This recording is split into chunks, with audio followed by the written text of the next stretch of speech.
Next లాటానుప్రాస అలంకారం. అర్థ భేదం లేకుండా, అంటే అర్థంలో భేదం ఉండదు, అర్థం సమానమే. ఒక పదానికి రెండు పదాలకి ఒకే అర్థం వస్తుంది, కానీ తాత్పర్య భేదం ఉంటుంది.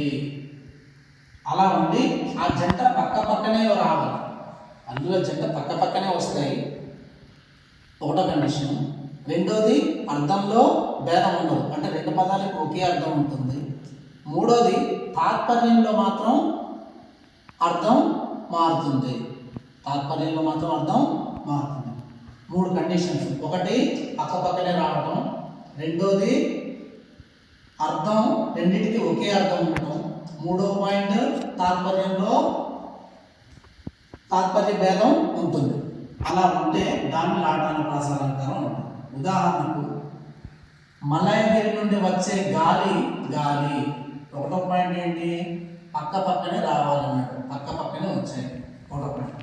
రెండోది ఏంటి, అర్థం భేదం లేకున్నా. ఈ రెండు పదాలకి అర్థంలో భేదం ఉండకూడదు, తేడా ఉండకూడదు. మొదటిది గాలి, రెండవది గాలి. మొదటిది ఈ గాలి అన్నా ఈ గాలి అన్నా ఒకటే. గాలి అంటే గాలి, పీల్చుకునే గాలి. అందులో అర్థంలో తేడా ఉందా, భేదం ఉందా, లేదు. మూడో పాయింట్ ఏంటి, తాత్పర్యంలో మాత్రం భేదం ఉండాలి అన్నాడు. మలయగిరి నుండి వచ్చే గాలి గాలి, మొదటి గాలి గాలి, రెండవ గాలి పవిత్రమైన గాలి.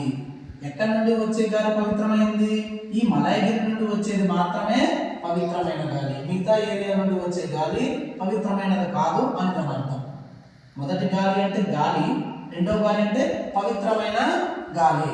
ఇంకోటి, అమ్మ చూపించే ప్రేమ ప్రేమ, రెండు అన్నుల జంటలు పక్క పక్కనే వచ్చాయి, ఒక కండిషన్. రెండో కండిషను, రెండింటికి అర్థంలో భేదం ఉండకూడదు. ప్రేమ అన్నా అదే అర్థం, ఇంకొక ప్రేమ అన్నా అదే అర్థం, కానీ తాత్పర్యంలో భేదం ఉండాలి అన్నాడు. మొదటిది ప్రేమ, అది ఎవరైనా చూపిస్తారు.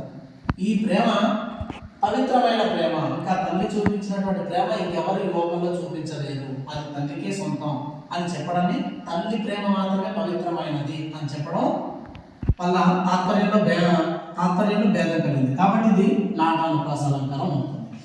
ఇంకొక ఉదాహరణ, శ్రీనాథుడు వర్ణించు జిహ్వ జిహ్వ అన్న.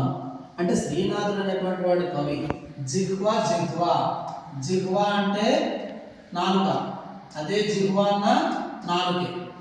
కానీ మొదటిదంటే నాలుక, రెండోదంటే పవిత్రమైన నాలుక.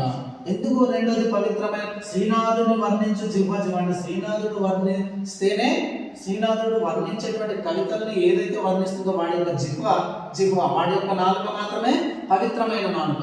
ఎందుకు మిగతా వాళ్ళు కాదు అంటే, వాడు మహాకవి, వాడి నుండి నోటి నుండి ఏది వచ్చినా సరే మంచి మంచి కావ్యాలు రాశాడు. మన నోటి నుంచి మంచి మంచి కావ్యాలు వచ్చాయా? లేదు. కాబట్టి ఎవరైతే ప్రత్యేకతలు కలిగి ఉంటారో ఆ ప్రత్యేకతలు కలిగి ఉండటమే పవిత్రత. శ్రీనాథుడు ప్రత్యేకమైనటువంటి నాలుకను కలిగి ఉన్నాడు, అంటే దాని అర్థం ఆ నోటి నుండి మంచి కావ్యాలు వచ్చాయి. మొదటిది జిహ్వ, నాలుక అందరికీ ఉంటుంది నాలుక. రెండో జిహ్వ అంటే పవిత్రమైన నాలుక ఎవరికి ఉంటుంది? కొంతమందికే ఉంటుంది. ప్రేమ అందరికీ ఉంటుంది. పవిత్రమైన ప్రేమ ఎవరికి ఉంటుంది? తల్లికి మాత్రమే ఉంటుంది. గాలి అన్ని చోట్ల ఉంటుంది, కానీ పవిత్రమైన గాలి ఎక్కడ ఉంటుంది? కొన్ని చోట్ల మాత్రమే పవిత్రమైన గాలి.